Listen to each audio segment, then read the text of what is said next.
Hello and welcome. I'm here with a short notice video on what you need to know about the FAQ Errata and the updates to the different formats that dropped April 22nd. And just like the last time I did these, I'm not going to go over slight cleanups in the wording, but more touch upon major changes and overhauls of cards, etc.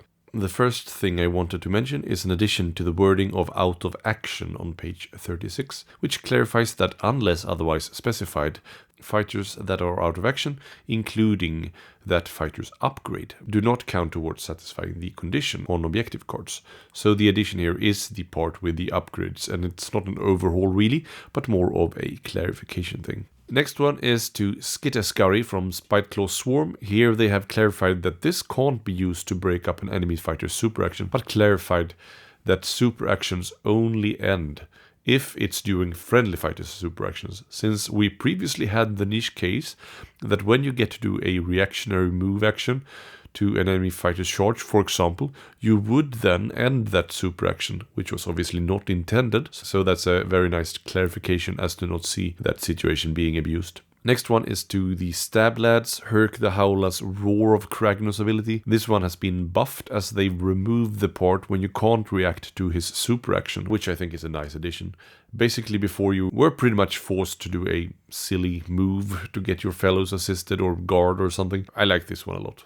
Chill of the Grave is next, and this was very expected, as that was just a silly card for 2 glory for 2 dead fighters with no other requirements. It's now 3 dead enemies, so still a very solid card for hard aggro, but much less of an auto-include and more of a backloaded glory. Feast of Violence for Malevolent Masks is next, and here it's a subtle but important change. You score it after your third or subsequent attack with range 1 or 2 in the same phase, but previously each had to be made in a different activation step. Now only 3 of them has to be. So for example, if you did a scything attack in activation 1 and then 1 regular each activation following that, you wouldn't have scored this one before, as 2 of your attacks were made in the same activation, which is pretty silly obviously, so this is a nice change and a clear up there. Next one is to Frostworm Cloak from the Force of Frost deck. This card has had a non-insignificant nerf in that it now only reduces damage while the attacker is not adjacent, as well as requiring the wearer to have ice tokens.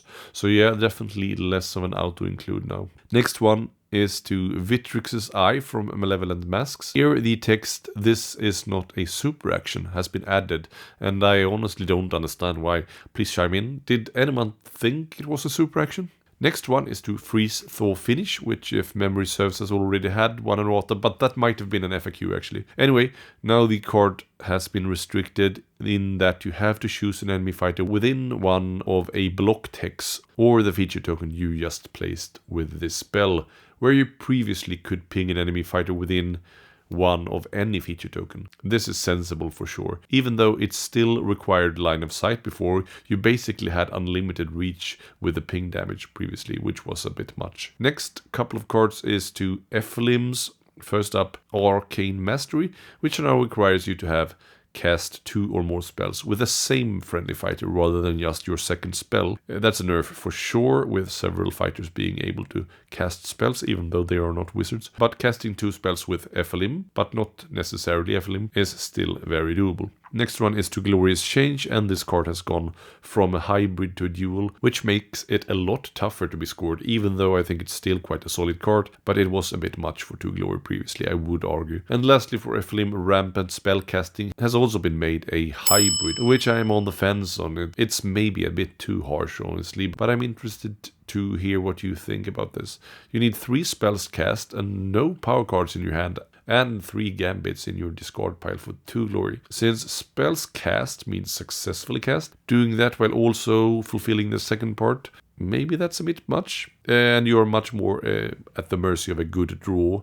This could be a very tough objective in the first round. Poor Ephelim is really targeted by nerfs lately. Do you guys think it's warranted? Is Ephelim in the right place now, or are they too harshly nerfed? Next one is to Tooth and Claw and Supreme Savagery, which now clarifies it has to be the second or subsequent fighter the same leader has taken out of action.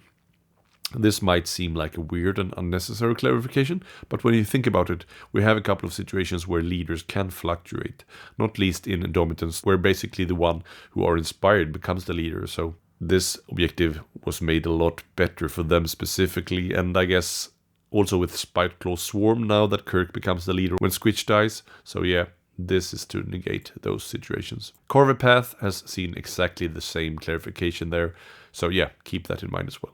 Mass Poisoning, this has seen a clarification that it needs to be the same friendly fighter with a poison upgrade to make a successful attack. That's that. Next one I wanted to touch upon is from the FAQ, and I'm skipping the ones I feel are a bit too obvious. The video would simply be too long otherwise. Question, can I play Ultimate Resistor if the target has the Burgeoning Saint upgrade?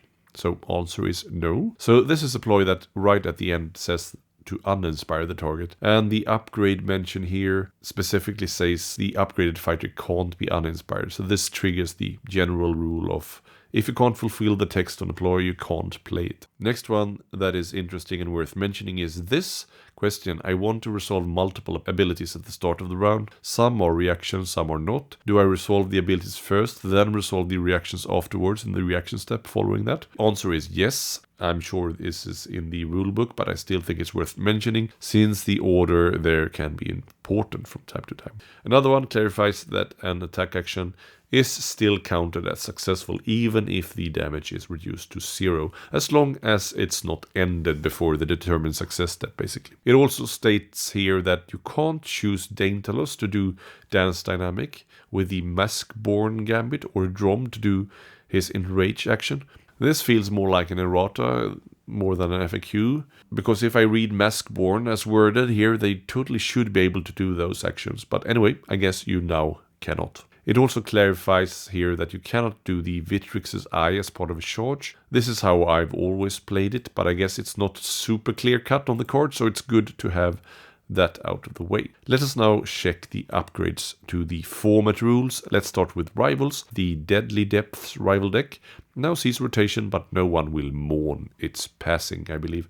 So only universal rival decks from Gnarlwood onwards are legit to use, so that's Fearsome Fortress, Tooth and Claw, and onwards. For boards, it's also Gnarlwood and onward, with the addition of the 2023 starter set, so the boards from the starter with Drepper and Celestus is a no-go. Next up is Nemesis. Here it's exactly the same for boards and universal rival deck pairings.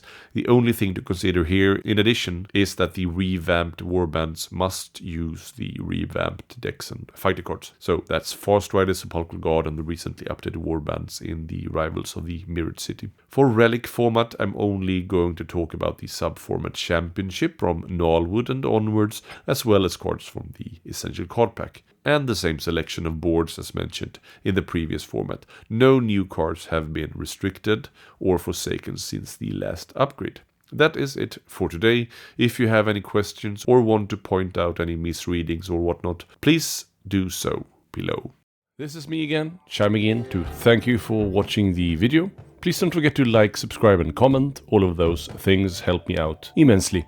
If you feel so inclined, do consider to become a member to gain a greater influence over the content, early access, and just generally help me out. If you like this particular video especially much, feel free to click the thanks button as well to leave a small donation. All of those things are 100% optional, and I will never keep videos permanently locked behind a paywall, as my main goal is to spread the love for these games as much as possible.